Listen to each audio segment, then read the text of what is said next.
Hey guys, Infidel 1258 here. This afternoon we're going to get into some questions from the audience. We're going to go through the comment section and see what you guys are asking about. We do this roughly once a week because I just understand that there's a ton of conversations and questions that you guys have that I can't always address unless I get in there. And then I'm going to see kind of what's on your minds as we move along. Plus, I know for a fact that it's never just you that's wondering. It's always a broader audience of people that want to see that same question answered. So let's get into that. Before we do, though, my name is Dwayne, and I go by, you can just call me 12. And we cover Splinterlands on the channel all day, every day, because it's changed my life. And hopefully the content I'm giving you guys is going to give you ways and an increased understanding of how you might extract a maximum reward for your time and attention in this amazing blockchain-based video game. That's my hope. Get into it. Okay, so Jai1997 says, do you think gold foil fiends will increase in value? I really don't, actually. I mean, yes, I do, and no, I don't. Let me try to be pretty concise because it's a pretty easy question. Fiend. So the fiends right now are selling around $100. $100 to $150, depending on whether you're bid buying or whether you're buying right off the market. Here's the thing about fiends. Most players in this game play at bronze and silver. Most of them. Like the huge lion's share of all players play at bronze and silver. There's a small minority, like there's a good chunk of people playing at gold, and there's a very small group at diamond and even smaller at champ. Now, that will change over the years as we get more and more people who have built Chaos Legion decks and who have that power to reach up into higher and higher levels. So I believe Champion will grow, I believe Diamond will grow, and so on. But do I ever believe, in the foreseeably short future, 2-3 years, do I think that, there's going to be tens of thousands of people that want a max level gold foil Scorch Fiend? I really don't. Now, there's going to be an audience that absolutely will want it. But that audience is going to buy it themselves. That's what I'm thinking right now. Because I feel like, Chaos Legion is 15 times more common than Untamed was. And that means that unless there's a 15 times greater desire for the card that you're looking at, then I just think the price will be lower than what you might expect. Even though it is gold foil, even though it's got a great collection power, like one gold foil is 12,000. That's something that people will always be thinking about. But I just feel like I said, most people are only ever going to want one Scorch Fiend. They're not going to want level 2. They're not going to want level 3. They're not even going to want level 4. Most people, they're going to want one level 1 BCX. They don't need a gold one. So I don't know why they would pay for the gold one. I feel like they just go ahead and get the regular version, and then you're going to spend $6. I understand there's only the collection power associated with this is 500. The other one is 12,000. It's a gigantic difference. And so there'll be an audience of people who want that. There'll also be an audience of people who will want it for gold foil tournaments. But I just feel strongly that you won't see the same sort of appreciation on a card like this, regular foil or gold foil, because the masses are only desiring one copy of it, not 11. On the regular foil, you would need 11 to go max, but no one wants to go. Most people don't want to go max. On the gold foil, you would need 4 to max it out. But I don't believe most people want to max it out. So I don't think they're going to be, a substantially I don't really think they're going to be that great of an investment. Will they go up in price over the next 4 years? I would think so, just because I would expect all assets within the game to go up. They are scarce, they are limited in number, and so on. But if I was going to spend $100 on a gold foil, I wouldn't be looking for fiends. I would just be looking for the cheapest ones, which are amazingly cheap, right? $80, $80, $90, $90. And these cards are actually, Lyra the Dark is exceptional. And I would argue is, for a archery unit is almost a carry archery unit. It isn't really. Like I really think you need to have melee damage to be what I would call, or at least magic, because you have to be able to fire in that first position. Lyra can't do that most of the time. Plus, she doesn't have that many hit points. But I do love this card. And, I think this card will appreciate far better than those Fiends ever would. And it's cheaper than the Fiend. So, you know, Void Dragon, Ifrit, all of these, every card you see here on this, everything you see here except for the Scourge Fiend and the Corpse Fiend, I would say buy those if you've got $100 burning a hole in your pocket and you want some gold legendaries, okay? Next question. Kevin Curcio says, hey 12, just kind of new, but loving the game and your content. Question. I play Silver 1 and wondering if you think some splinters tend to be a little more expensive to build out compared to others. And I was attracted to Water and Death early on and found those twos to be a little cheaper to build out compared to Life and Earth. I got Sloan maxed for Silver, but it seems harder to find some untamed and older cards to scoop up for synergy. Would love to hear your thoughts. Thanks. Suárez. Okay, so definitely I think certain splinters are more expensive, and I think Earth Splinter right now with Obsidian is still relatively cheap, but definitely a bit more expensive. I would argue that, you know, you whenever you're building any team, you want to look at your summoners first, and you want to understand who is the most affordable. Like you said, you got a Sloan, that's great, he's super affordable. Thaddeus is second cheapest.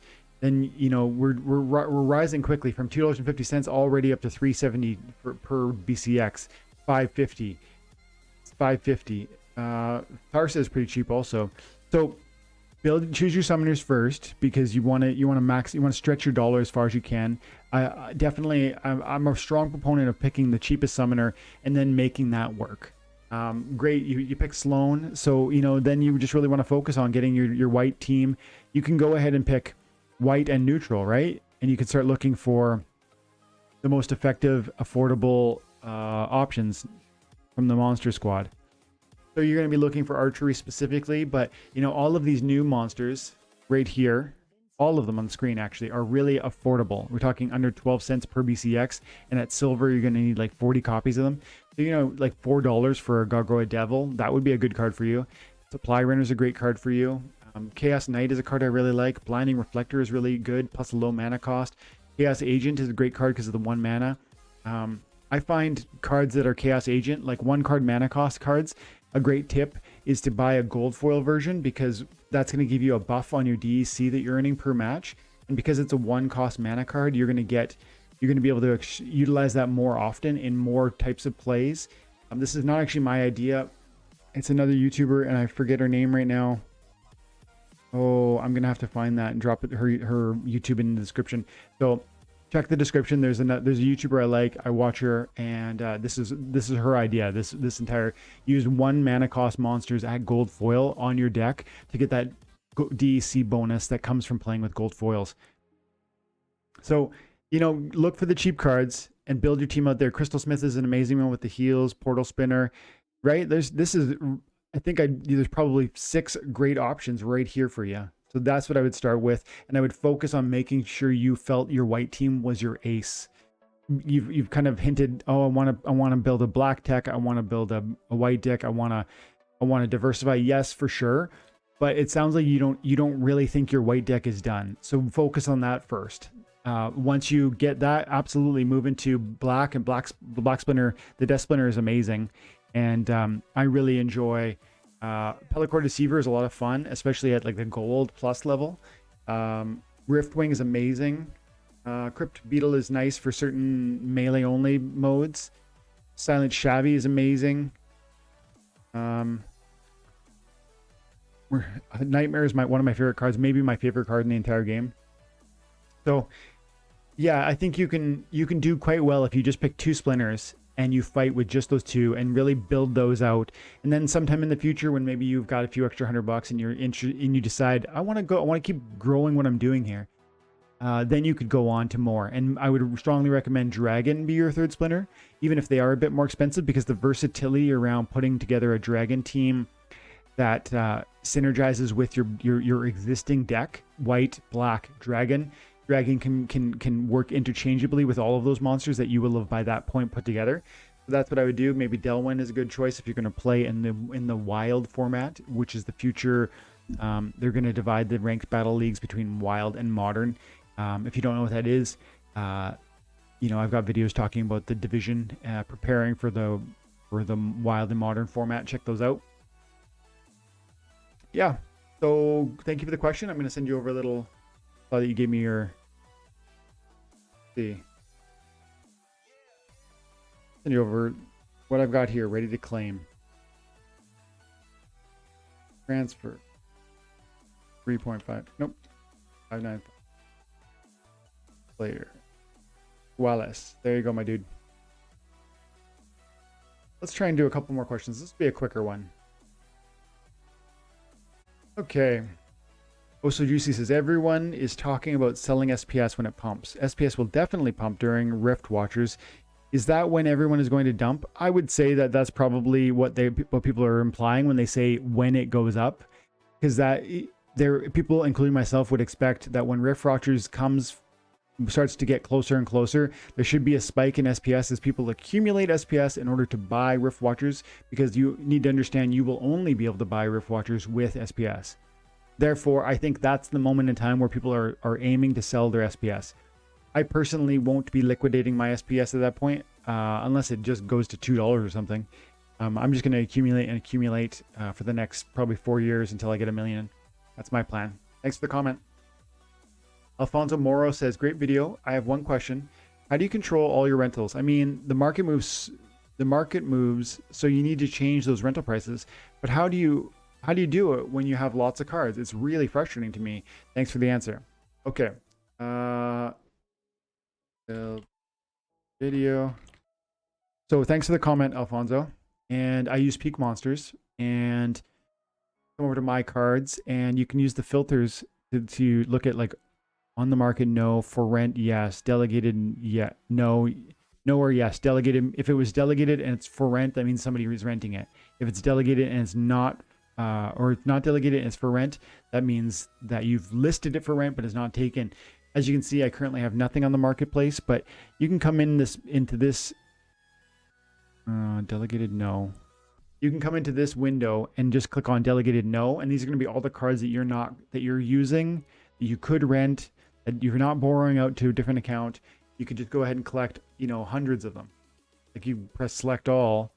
There's actually a limit of 1,000, but I could theoretically come right here and just go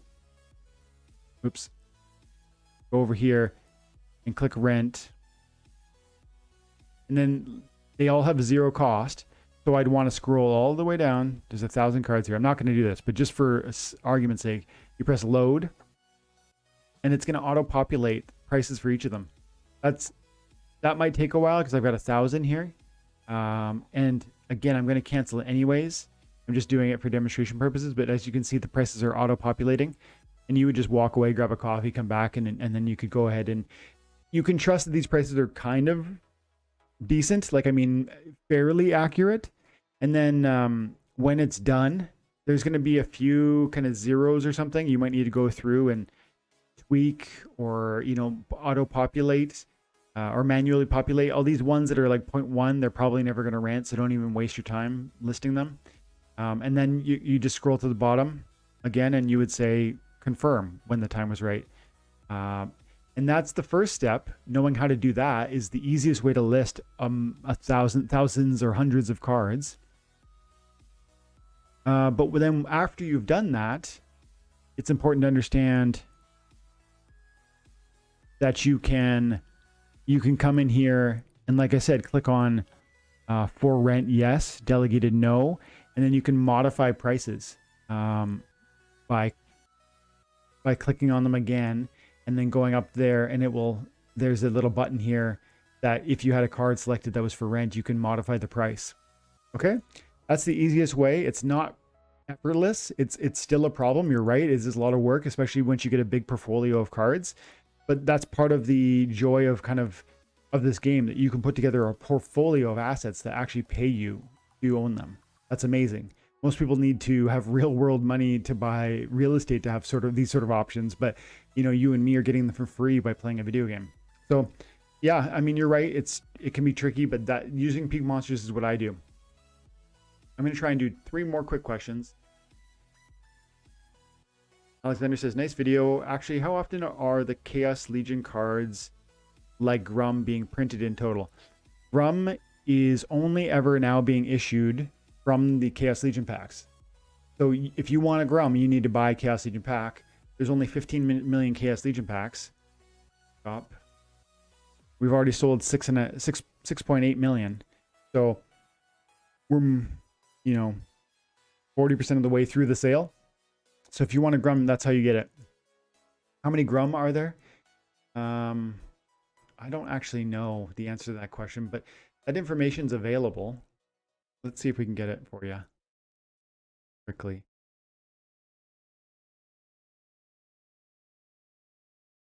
So I'm on splintercards.com and there's Grum, and it does tell you total cards printed 20,000. That's only so far.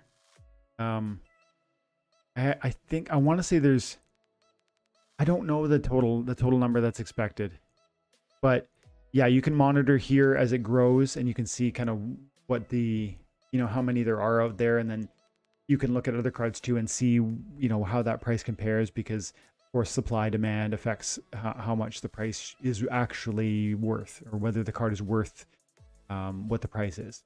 Okay.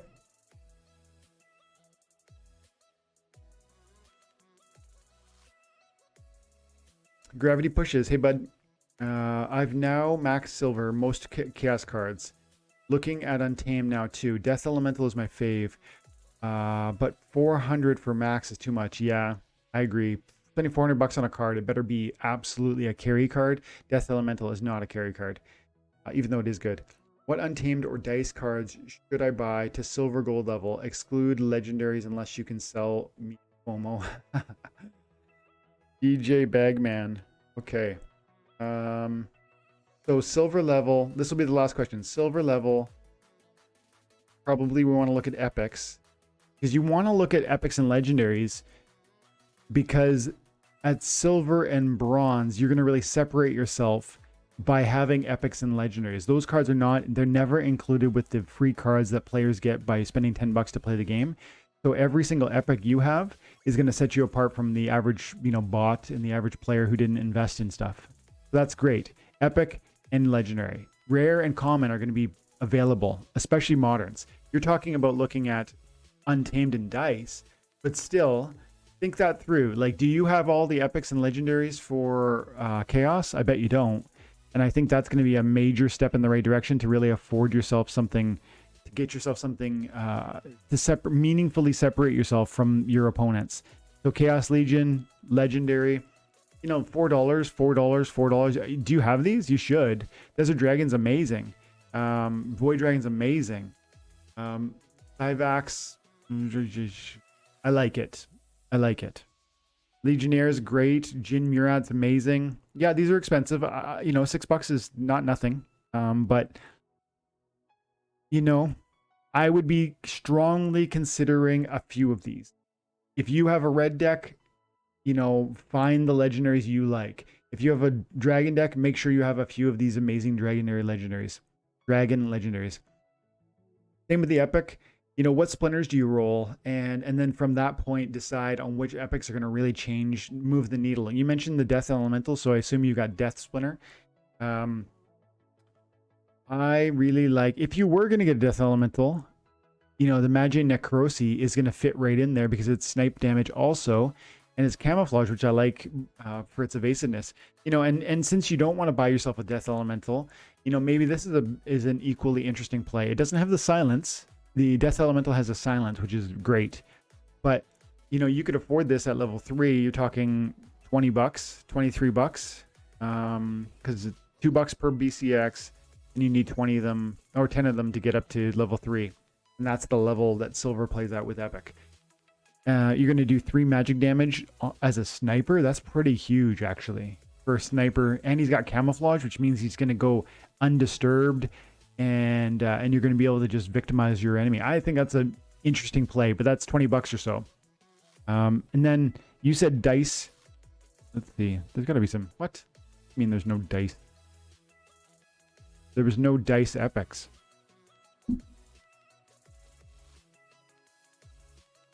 Yeah, those are expensive. I'm going to pass on those. Yeah, okay. I'm going to pass on the dice. Going over to Untamed.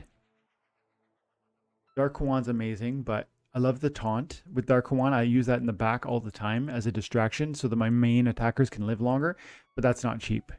And I'm not going to say that you have to have it. Darkest Mage is a monster. I think, you know, for the mana cost, and for, you know, again, you're gonna get it to level 3, you're gonna have Affliction.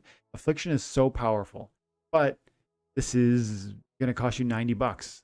So I'm willing to say you pass on it. This one is great for even at level 1. Just 1 BCX. Sure, it's 10 bucks, but it's got 3 archery damage and it's got flying right out the gate. Plus a great speed, 5 speed. So Soulstorm is a card I recommend. Yeah, it's going to separate you. Gorladon, at least 1. It's so powerful. So many hit points, a good amount of melee. I like to get it up to like True Strike, where it's level 3, because then the speed is irrelevant. You're going to get that True Strike and you're always going to hit.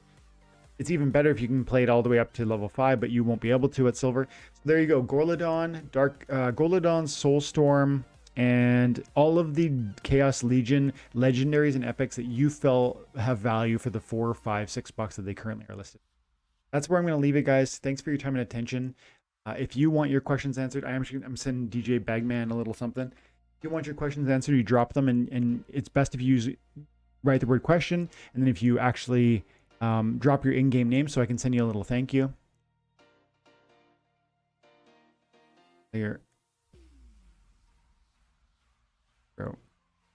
Okay. So guys, if you watch the video to the very end, make sure that you like and subscribe. If you want to get more access to content, or to me personally, you can become a community member on YouTube, supporting the YouTube channel. You just come over here into my channel and you click on community, and you can go ahead and join if you're interested. There's different levels of involvement, and they access different things, like maybe loyalty badges or custom emojis. At silver or higher, you can become an intern for my guild. At diamond or higher, you have one-on-one time with me every month, and we'll do private live events for you guys. Okay, check that out if you're interested. Thank you so much. Have an amazing day. God bless.